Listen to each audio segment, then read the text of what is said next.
On va pas se mentir, c'est le bordel quand même, mais rassurez-vous, on va faire un point sur la situation. Salut à tous et bienvenue sur Geeko World. Alors, sauf si vous vivez au fin fond d'une grotte dans le pays de Wano, normalement vous êtes au courant. Depuis le vendredi 30 octobre, nous sommes de nouveau en confinement. Le plus important à retenir, c'est que au moment de l'annonce, la plupart des fans de manga pensaient qu'on allait repartir un petit peu comme au mois de mars. C'est-à-dire qu'on allait être privé petit à petit des nouvelles sorties manga et que tout allait être mis un petit peu en stand-by avec la fermeture des librairies, etc. Et au final, pas du tout, parce qu'à l'heure où je vous parle, la plupart des éditeurs ont communiqué sur le fait que justement ils allaient maintenir leur sortie manga pour le mois de novembre. Bon, déjà sur la première semaine, d'où justement cette nouvelle vidéo qui va servir de faire le point, donc un point global sur toutes les différentes annonces de chacun des éditeurs. Sachant qu'au moment où je tourne, tous les gros éditeurs n'ont pas forcément communiqué sur le sujet. Donc à travers cette nouvelle vidéo, on va tout simplement faire un point ensemble sur les sorties manga qui sont maintenues, les sorties manga qui sont annulées. Et je vous parle de tout ça juste après le générique.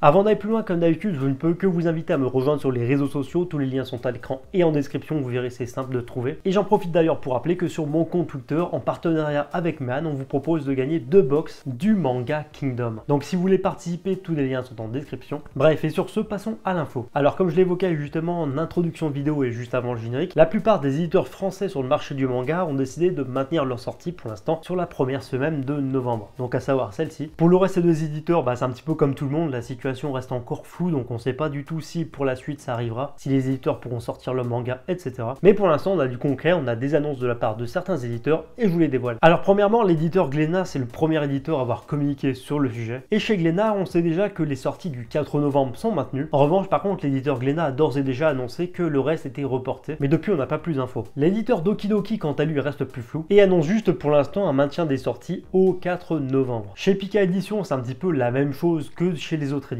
où justement les sorties manga du 4 novembre seront maintenues, mais bon, par contre pour la suite, vu le contexte, ça reste incertain. L'éditeur Kazé, quant à lui, s'est voulu un petit peu plus bref, j'ai envie de dire, mais comme ses autres confrères a quand même annoncé que les sorties manga du 4 novembre étaient maintenues. Chez l'éditeur Kiyun, contrairement à ce que certains m'ont dit justement dans les commentaires, les sorties sont maintenues pour le 5 novembre. Donc j'ai envie de dire alléluia, parce qu'on va donc avoir le tome 26 de My Hero Academia. Donc non, le tome n'a pas été reporté à janvier comme certains l'indiquent ou comme certains sites comme Amazon l'indiquent. En revanche, par contre, à l'instar des autres éditeurs, le reste des sorties reste incertain. Si on se focalise un peu plus cette fois sur l'éditeur Akata, il a décidé en fait de remanier un petit peu son planning, et c'est-à-dire par exemple que le 5 novembre on aura le droit aux suites des mangas mais pas les nouveautés, donc pas les nouveaux tomes 1. Et pour les sorties suivantes justement chez l'éditeur, va y avoir une seule sortie, à savoir le 3e tome du manga Les Chroniques d'Asphareo, parce qu'il s'agit justement d'une suite et pas d'une nouveauté à proprement parler. Akata Édition ayant décidé justement de maintenir l'expérience de découverte du lecteur en librairie et a donc décalé toutes les nouveautés à une date ultérieure. Ensuite, concernant le reste des gros éditeurs comme Kana par exemple, ou encore Kurokawa, on n'a pas eu de news à proprement parler, c'est-à-dire que les éditeurs ont juste posé un message de soutien aux libraires, mais reste assez flou, donc pour l'instant si on interprète leur communiqué, apparemment leurs sorties sont maintenues. Et d'ailleurs Delcourt Tonkam, au moment où je vous tourne sa vidéo, vient de poster justement un post par rapport à ça, et l'éditeur a tout simplement mis un post en ligne qui récapitule toutes les sorties du mois de novembre. Donc a priori, si on interprète ça comme ça, les sorties chez Delcourt Tonkam devraient toutes sortir ce mois-ci, mais bon, ça reste encore une fois à confirmer. À l'heure actuelle justement, les librairies sont fermées, on n'a plus le droit justement d'acheter des mangas dans les grandes surfaces, tout ça. Mais en revanche, c'est d'ailleurs justement ce que met en avant tous les éditeurs, c'est que la plupart des librairies autour de chez nous restent ouvertes à travers le click and collect ou le drive, t'appelles ça comme tu veux. Et donc un peu à l'instar des éditeurs, je ne peux que vous encourager vivement à vous renseigner autour de vous, de regarder justement si votre libraire habituel est ouvert justement au click and collect. Même s'il n'a pas de site, le libraire souvent il a une page Facebook, faut pas hésiter à leur demander, leur envoyer des messages, tout ça. Parce que d'après ce que j'ai compris, il y a quand même beaucoup de libraires qui maintiennent justement ce service, ce qui fait que au final, bien qu'on soit privé de loisirs autre que le travail, j'ai envie de dire, même si le travail c'est pas un loisir, on peut quand même avoir accès aux nouveautés manga et ça fait plaisir. Et je tiens à dire également que je sais qu'il y a des gens qui habitent pas forcément à côté de librairies. Il y a beaucoup de gens qui habitent dans des endroits éloignés et forcément ils doivent faire des kilomètres et des kilomètres pour acheter leur manga. Alors je sais que ça va fâcher du monde, mais toutes ces personnes, je les encourage à acheter soit sur Fnac, soit vraiment en dernier recours sur Amazon. C'est clair que moi personnellement, je vais toujours vous encourager à acheter en librairie, mais si vous n'avez pas d'autres moyens et si vous voulez vraiment acheter vos mangas, pour moi c'est clair, c'est pas faire un pacte avec le diable d'acheter vos mangas ponctuellement pour une fois en dépannage sur Fnac ou sur Amazon. Pour moi, ça reste clairement une solution de dépannage comme une autre, bien que c'est vrai, ça fait perdre des sous aux libraires, c'est dommage. Et il faut savoir aussi que vous pouvez acheter justement dans des librairies en ligne vos mangas. Je pense par exemple au Renard Doré, qui est une excellente librairie. Bon, certes, t'as des frais de port, mais au moins tu peux acheter tes mangas sur internet, mais en librairie. Donc il y a une multitude de solutions. Et comme je vois déjà arriver le commentaire, pas besoin de me dire en commentaire ou de me poser la question quel motif mettre, j'en sais rien. Techniquement, on va pas se mentir, le plus pratique c'est de mettre sur l'attestation achat de première nécessité. Mais bon, c'est peut-être un peu borderline. Enfin bref, en tout cas, c'est tout pour cette nouvelle vidéo récapitulative. Et rassurez-vous, moi je vais continuer de mon côté à justement vous informer au fur et à mesure de la situation, de l'évolution justement des sorties manga en France. Et d'ailleurs, c'est pour ça que je vous invite à me rejoindre sur les réseaux sociaux encore une fois, parce que je vais vous partager ça en temps direct et principalement sur Twitter. Sinon, si vous aimez mon contenu, je ne peux que vous inviter à vous abonner à la chaîne si ce n'est pas encore fait, lâchez les pouces bleus. Et sur ce, je vous dis à bientôt pour une prochaine vidéo.